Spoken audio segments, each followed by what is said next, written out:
শুভ সপ্তমী। ওই যে সামনে একটা টোটো, এখানে একটা টোটো, আমরা যাচ্ছি সবাই মিলে। আজ সপ্তমী, সপ্তমীর দিন রাতের বেলা আমরা যাচ্ছি আলিপুরদুয়ার ঘুরতে। বাজে হচ্ছে এখন 1:45। এগুলো হচ্ছে আলিপুরের প্যান্ডেল। দেখো কি সুন্দর শলা দিয়ে কাজ করা এটাতে, কিন্তু কোনটা ঠিক কোনটা জায়গার নাম আমি ঠিকঠাকভাবে চিনি না। তো অনেক সুন্দর ছিল প্যান্ডেলটাতে, আর ফটো আসছিল খুব দারুণ। তারপর আমরা চলে গেছিলাম বেলতলা স্বামীজি ক্লাব মনে হয়। তো এই ক্লাবটা তো আমার ভীষণই ভালো লেগেছে, এত গাছ আর এত সুন্দর। ভেতরের সাউন্ডটা তো আরও অসাধারণ, এখন তোমরা শুনতে পাবে সাউন্ডটা।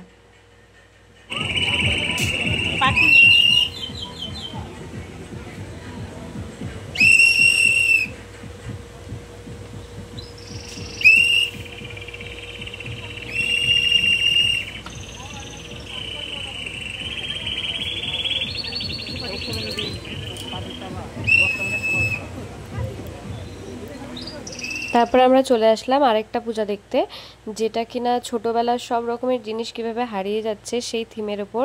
তাছাড়া এই যে ছোট ছোট চিঠি লেখা সব কিছু, তারপর বাইরে কিতকিত, তারপর আরও যেগুলো ছোটোবেলার খেলা হয়। আর এখানে বলা হয়েছে যে এই বইগুলো সব আর কি মোবাইল ফোন দিয়ে বন্দি, এখন তো আর কেউ এইসব বইটই পড়ে না।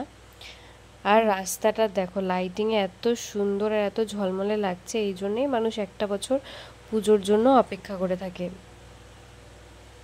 তো এরপরে আমরা চলে গেলাম আরেকটি ক্লাবে, এবং সেই ঠাকুরটা আমার অসাধারণ লেগেছে, কারণ এই ঠাকুরের চুলগুলো এমনভাবে নড়ছে হাওয়াতে, দেখে মনে হচ্ছে সত্যিকারের মা দুর্গা বসে আছে। এরপরে চলে আসলাম আরও একটা ক্লাবে, কিন্তু ক্লাবের নাম তো জানি না, তো ক্লাবটা না দেখলে বলতে পারবো না আমরা কোন ক্লাবে চলে এসেছি। এই ক্লাবের নাম যদি তোমাদের জানা থাকে তো জানিও। এটা একদম গ্রাম্য পরিবেশের মতন বানানো, যে মাটির বাড়ি ঘর, চারপাশে ছোট ছোট জানলা, আর ভেতরে সবাই পাজেলের মতো করে কাটিং করা পেপারগুলো। তারপর সব ঠাকুরটা তো ভীষণই সুন্দর। এরপরে চলে আসলাম আরও একটা ক্লাবে, যেটা কিনা একদম ওই চাষিদের জীবন কাহিনীকে তুলে ধরা হয়েছে, যেখানে খড় লাঙ্গল এইসব দিয়ে বানানো। এবং শেষে আমরা আরেকটা স্টেশন পাড়ার ঠাকুর দেখতে গেছিলাম। তো যেটা যেটা আমি জানি সেই ক্লাবগুলোর নাম বললাম। এটাও অনেক সুন্দর বানিয়েছে।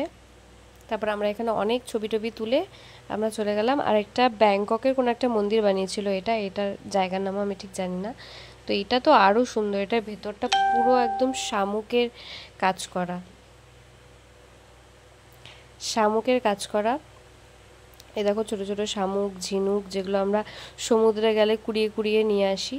তো এত সূক্ষ্ম কাজ করতে তো প্রচুর সময় লেগে যায়, তো এই যারা এগুলো সব বানায় তাদের জন্য হ্যাটস অফ, খুবই সুন্দর কাজ।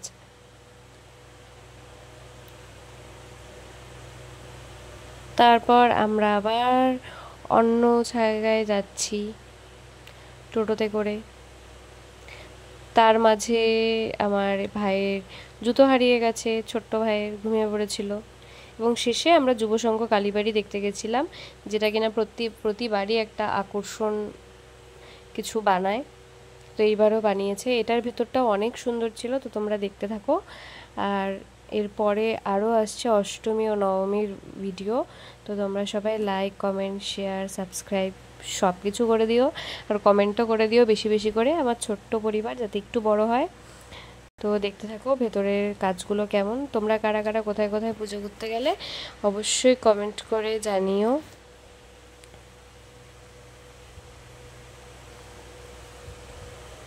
ভেতরে আমরা অনেক ফটো তুলেছি, অনেক ভিডিও বানিয়েছি, অনেক রিলস করেছি, তো তোমরাও এখানে গিয়ে অনেক ভিডিও অনেক ফটো রিলস বানাতে পারো।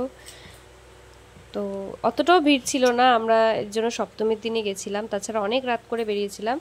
তারপর আমরা 8 মণ্ডপ থেকে বেরিয়ে সামনেই একটা ভেলপুরির দোকান থেকে ভেলপুরি খেয়ে আমরা বাড়িতে চলে গেছি।